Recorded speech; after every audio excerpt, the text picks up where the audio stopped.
Alhamdulillah wassalatu wassalamu ala Rasulillah wa ala alihi wa sahbihi wa man tabi'ahu wa mawalah.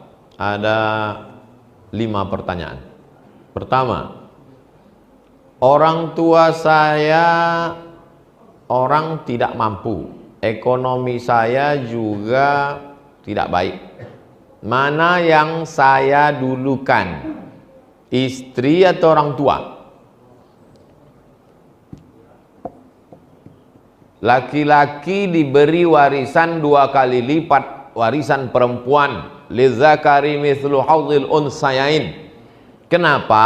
Karena laki-laki menanggung nafkah dan laki-laki pula menanggung kehidupan biaya orang tua.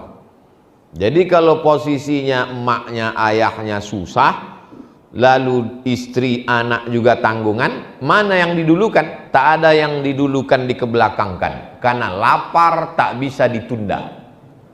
Itulah maka kami buat program pembagian beras, namanya SPBU. Apa kepanjangan Ustaz? Sedekah pangan bersama UAS. SPBU, Sedekah Pangan Bersama UAS. Setiap hari Jumat semalam bagi-bagi beras 11 ton. 11 ton 300 kilo. Bagi bapak ibu yang mau memberi beras, bawa beras. Yang tak sanggup membawa beras, transfer ke nomor berikut ini. Yang tak sanggup transfer, kami kirimkan relawan kami. Tak mau juga ngasih beras, tengoklah. Bukan saya mengancam, hadis ada. Allahumma ati munfiqan khalafa, kata malaikat. Siapa yang mau bersedekah, maka berilah ganti ya Allah, kata malaikat. Tapi ada malaikat satu lagi berdoa, Allahumma ati mumsikan talafa. Siapa yang tak mau bersedekah, binasakanlah ya Allah. Aku tak percaya hadis tuh. Katanya binasa, tetanggaku tak pernah sedekah, mobilnya mewah, rumahnya besar. Bukan masalah itu, tak ada barokah. Anak ganteng-ganteng, homo. Cantik-cantik, sakau. Bini selingkuh.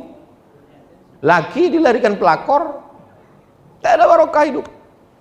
Kita mau cari rezeki itu banyak dan barokah.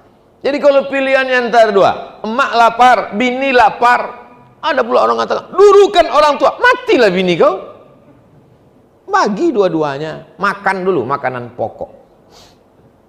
Lapar tak bisa ditunda.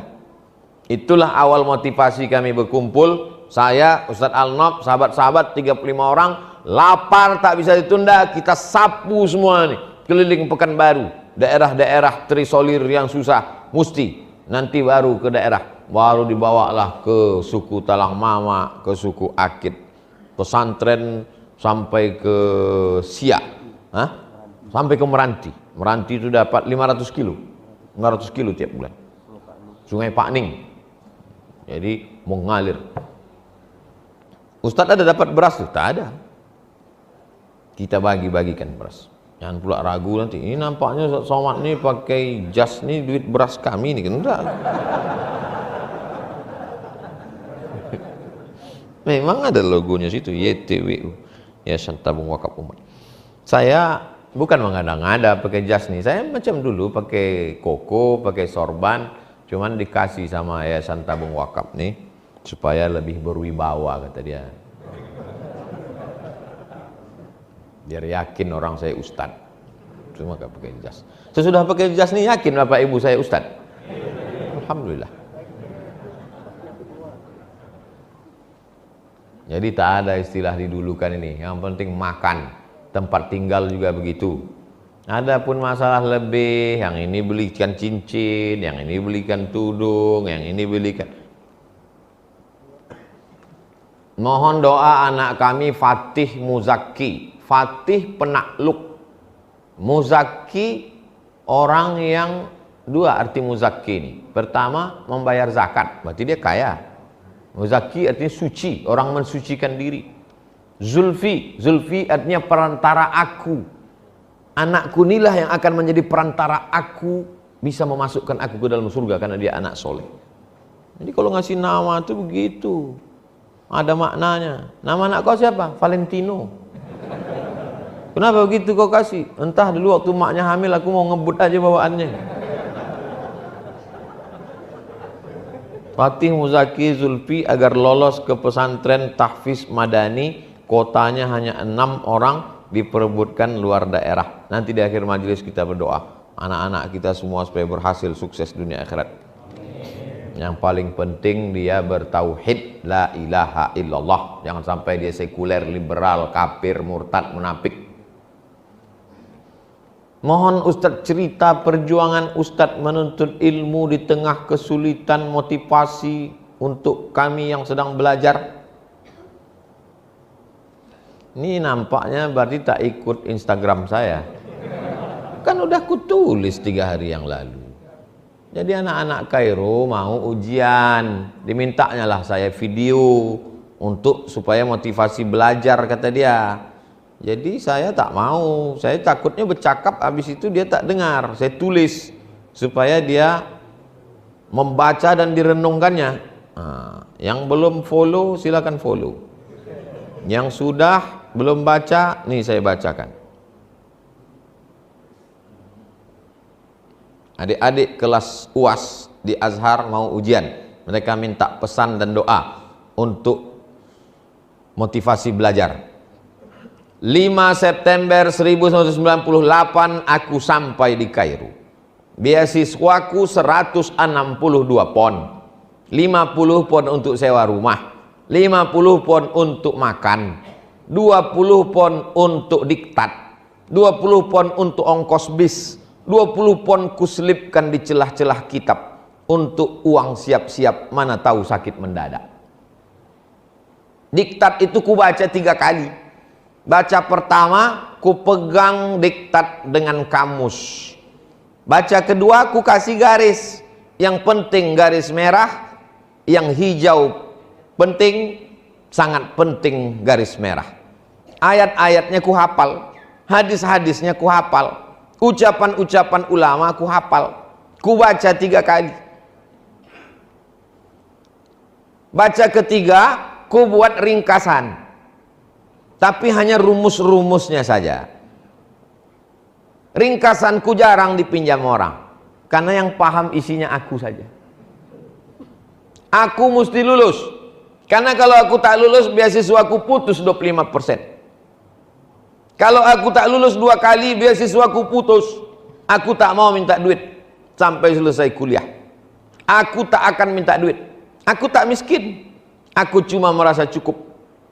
Aku naik tingkat. Tahun 2000 aku pergi haji. Masih ada duit $300 yang kubawa waktu datang 1998. Duit itu bertahan. Aku tak pernah meminjam duit. Aku tak pernah mengutang sama orang. Dipukul ombak di empas gelombang aku sampai di Makkah. Di bawah hotel Hilton aku jumpa seorang ustadz terkenal. Kusapa dia, hidungnya saja yang menyahut. Aku sakit hati. Itulah mengapa sekarang kalau aku jumpa orang, ku biarkan dia mengambil gambar, aku senyum dengan dia, ku ajak dia bicara, ku doakan untuk membalaskan sakit hatiku di masa lalu. Tak ada orang memberi aku nasihat. Aku menasihati diriku sendiri. Aku mesti selesai S1 4 tahun. Aku mesti selesai S2 2 tahun. Aku mesti nikah dengan duitku sendiri. Aku mesti S3 2 tahun. Aku mesti profesor. Orang yang membenciku, ku doakan umurnya panjang supaya dia melihat kesuksesanku. Datuk Sri Ulama Setia Negara, Kaimangku Jaga Dilaga, Profesor Syekh Abdul Somad LCMA PhD, tinggal almarhum. Dah jelas. Tak juga kalian termotivasi pergi ke jembatan Leton.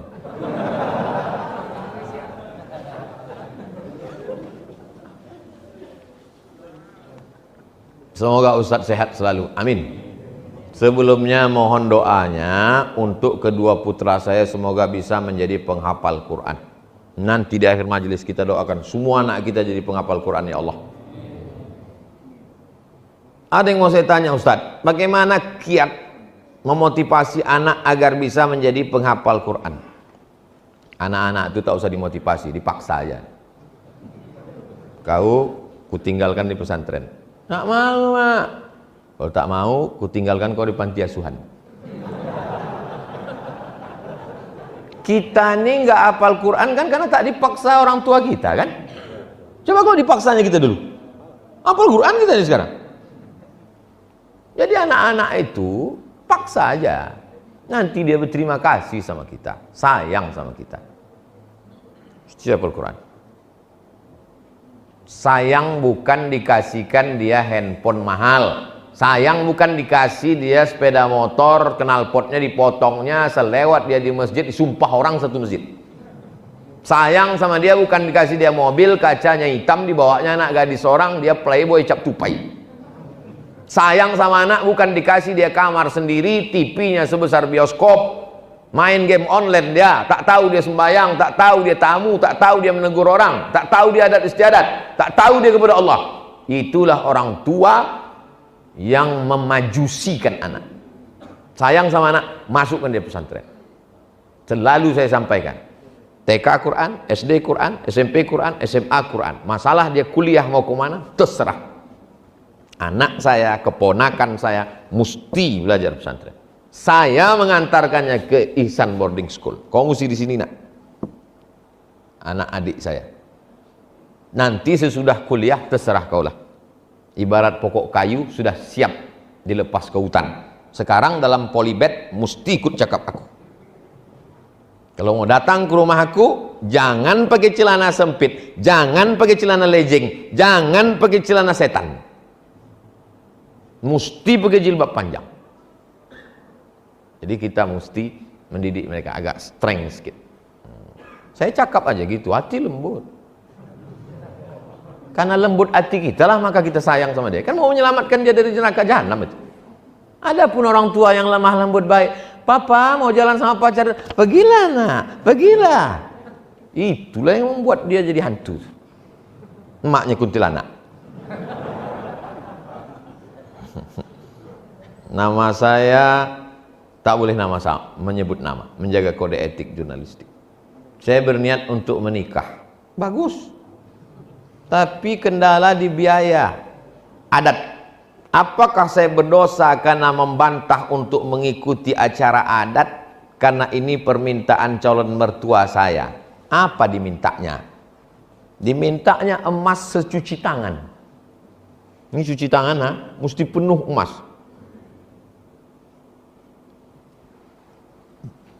Adalah jumpa saya ibu-ibu di Masjid Ar-Rahman.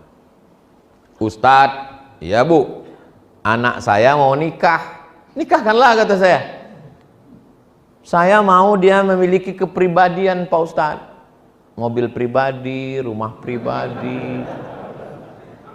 Jadi anak itu sekarang, ya saya biarkan aja pacaran dulu. Setiap malam Ahad, Sabtu malam Ahad dia boncengan, dia pergi, dia jalan-jalan, ibu menanggung dosanya. Dosa apa Pak Ustadz? Cuman makan bakso kok. La ilaha illallah. Mau kadang orang ini makan di daun daripada makan di pinggan. Ini bukan zaman Siti Nurbaya. Orang tinggal di rumah kayu dijolok pakai lidi dari bawah. Ini zaman hantu. Maka kalau kita biarkan anak kita ini, dia akan jadi gondoruo pacaran sama kuntilanak. Anaknya tuyul. Nikahkan. Iyakunu fuqara. Kalau jantan yang datang itu susah, kasih dia modal bantuan. Saya tulis di kertas. Aku Abdul Somad, ini ku kasih cincin sekian gram. Kalau nanti kau mau nikah nak, datang laki-laki itu kurang mampu, jadikanlah ini sebagai maharnya. Anak itu masih kecil lagi, beda sih. Kalau nanti datang laki-laki itu kurang mampu, kasihlah cincin ini sebagai maharnya, supaya mudah kalian menjaga diri dari yang diharamkan Allah. Kalau laki-laki yang datang itu bertuah, rezekinya berlebih, simpanlah cincin ini sebagai kenang-kenangan dari aku. Jangan lupa kau bacakan aku Fatihah. Buatlah aku seperti yang kubuat kepada engkau, buat pula lah anak-anak kau seperti. Ceritakanlah yang kubuat ini kepada anak-anakmu nanti. Dah saya tulis. Saya mati ini siap. Saya beli cincin, kan banyak saya dapat batu di mana-mana ceramah, kasih orang batu. Saya ikatkan cincin berapa gram, saya tuliskan. Itu anak perempuan saya. Kalau datang meminang kau nanti laki-laki yang kurang beruntung, tapi dia soleh, baik, jadikanlah ini sebagai mahar nikah. Jangan kau minta macam-macam. Tapi kalau dia mampu, cincin ini sebagai kenang-kenangan dari aku, kau doakan aku, kau kirim aku Al-Fatihah. Nah, yang ku buat ini, kau ceritakan pula lah ke anak-anakmu, supaya ingat mereka dengan aku. Ada, tapi belum saya kasih sekarang, nunggu saya mati. Jadi kalau saya mati, buka mereka, menangislah mereka menengok. Wah, gitu. Ditangiskannya, kenapa cincin itu kecil kali?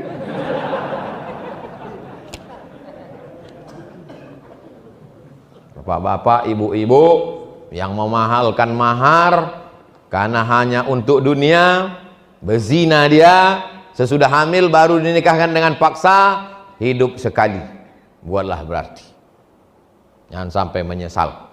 Akad nikah yang mestinya sakral dan suci, disitulah kau mengamuk. Ku nikahkan engkau dengan anak mahar habis ni, jangan kau datang dengan kusipakkan dari kepala kau. Ngamuk. Dah, anak-anak muda, balik dari sini kan siapkan. Mahar udah kuturunkan, udah standar. Sebelum mati bapak ibu ini berubah, majulah kalian. Insyaallah Yayasan Tabung Wakaf akan membuat nikah masal nanti.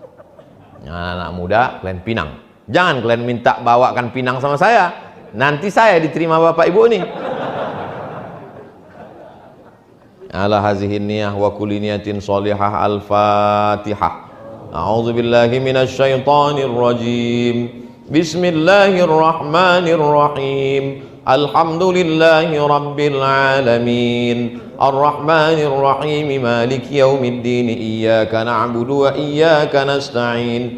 Ihdinas siratal mustaqim. Siratal ladzina an'amta 'alaihim ghairil maghdubi 'alaihim waladdallin. Amin. Allahumma salli ala sayyidina Muhammad wa ala ali sayyidina Muhammad. Assalamu alayka ya Rasulullah. Allahumma inna natawassalu alaika wa sanassalu ilaika bisirril Fatihah. Kami mohon kepada engkau dengan kemuliaan surat Al-Fatihah, wa bijahi nabiyika Muhammad sallallahu alaihi wasallam, dengan kemuliaan Nabi Muhammad sallallahu alaihi wasallam, an taqdi hajatina, tunaikan segala hajat-hajat kami ya Allah, wa tuballigh maqasidana, sampaikan maksud-maksud niat baik kami ya Allah. Ya muyassir kulla asir, engkau memudahkan segala yang sulit, fayassir lana umurana umurud dunya wal akhirah, mudahkan urusan dunia urusan akhirat. Allahumma la sahla illa ma ja'altahu sahla wa anta taj'alul hazana idza syi'ta sahla. Allahumma ja'al abna'ana wa banatina min huffazil Qur'an wal hafizat, jadikan anak-anak kami menjadi para penghafal Quran. Allahumma faqihhum fid din, dalamkan ilmu agama mereka. Wa 'allimhut ta'wil, ajarkan mereka pemahaman Quran yang benar. Allah maftah lahum futuhal arifin, bukakan pintu hati mereka untuk beramal soleh dengan ilmu yang sesuai ahlu sunnah wal jamaah ya Allah. Wahfazhum min kulli su' wa syar, jaga anak-anak kami dari segala perbuatan tercela. Allahumma dafa'anhumul ghala wal waba wal fahsya wal riba wal zina wal munkar. Selamatkan anak-anak kami dari riba, dari narkoba, dari zina, dari LGBT, dari perbuatan keji dan mungkar. Allahumma rzuqnal istiqamata ala syariatil gharra wat tariqatil bayda. Berikan kami istiqamah dalam agama yang benar ini ya Allah. Allahumma jma'na ma'al habibil mustafa fi jannatikal ula. Satukan kami dalam surga Jannatul Firdaus bersama Nabi Muhammad sallallahu alaihi wasallam. Allahumma akhtim lana bi husnil khatimah wa la takhtim alaina bi su'il khatimah. Rabbana atina fid dunya hasanah wa fil akhirati hasanah wa qina adzabannar. Wa sallallahu ala sayyidina wa maulana Muhammad wa ala alihi wa sahbihi wa sallam walhamdulillahi rabbil alamin. Taqabbalallahu minkum minna wa minkum taqabbal ya karim. Terima kasih perhatian Bapak Ibu, mohon maaf segala silap, salah cakap tak berkenan di hati dan lain sebagainya. Kita jaga